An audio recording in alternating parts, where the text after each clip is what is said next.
પહેલગામમાં આતંકવાદી હુમલાને લઈને વડોદરામાં વેપારીઓ દ્વારા ચાર દરવાજા વિસ્તારમાં દુકાનો બંધ રાખી હતી તથા મૃતકોને શ્રદ્ધાંજલિ અર્પણ કરી હતી। જમ્મુ કાશ્મીરના પહેલગામમાં સર્જાયેલ આતંકી હુમલાના વિરોધમાં આજરોજ મંગળ બજાર, પદ્માવતી શોપિંગ સેન્ટર અને મુનશી ખાચાના વેપારીઓએ આજે જડબેસલાક બંધ પાડ્યો હતો તથા મૃતકોને શ્રદ્ધાંજલિ આપી હતી। કાશ્મીરના પહેલગામમાં નિર્દોષ પર્યટકોની હત્યા આતંકીઓએ કરી હતી।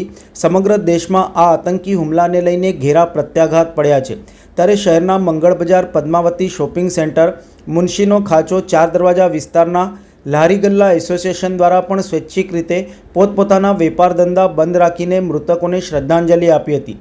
આ વિસ્તારમાં કાયદો અને વ્યવસ્થાની જાળવણી માટે પોલીસ દ્વારા ચાપતો બંદોબસ્ત રખાયો હતો। જો કે પોલીસ તંત્ર પાસે આ તમામ વિસ્તારો બંધ રહેવા બાબતે કોઈ સત્તાવાર માહિતી નથી, પરંતુ વેપારીઓ બંધ પાડવાના છે તેવી વાત વહેતી થતાં તકેદારીના ભાગરૂપે બંદોબસ્તની યોજના ઘડાઈ હોવાનું નકારી શકાતું નથી।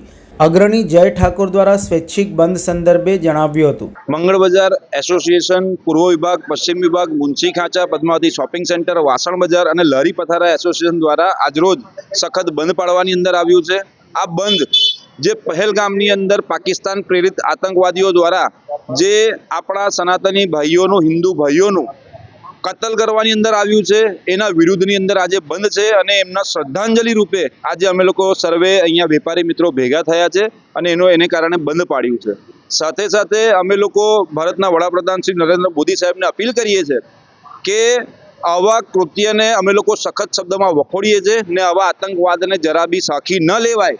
પાકિસ્તાનની સાથે જો વોર થાય છે તો અમે તમામ વેપારી ભાઈઓ તન મન ધનથી સરકારની સાથે રહીને અમે એમનું સમર્થન કરીએ છીએ અને જલ્દીથી જલ્દી આની અગેન્સ્ટની અંદર એક્શન લેવાય એવી અમે આશા રાખીએ છીએ। પહેલા તો કે શ્રદ્ધાંજલિ સ્વરૂપે જે આપણે પહેલગામમાં આપણા નિર્દોષ માણસોને ખોટી રીતે જે મારવામાં આવ્યા છે આતંકવાદી દ્વારા હુમલો કરીને, અને તેના વિરોધમાં આજે અમે મંગળ બજાર, મુનશી ખાચા, મંગળ બજાર પૂર્વ વિભાગ, પશ્ચિમ વિભાગ, પદ્માવતી શોપિંગ સેન્ટર અને મુનશી ખાચા અને વાસણ બજાર, આ બધું અમે એક બંધ એનાં આપેલું છે અને શ્રદ્ધાંજલિ સ્વરૂપે આજે બંધ રાખે છે।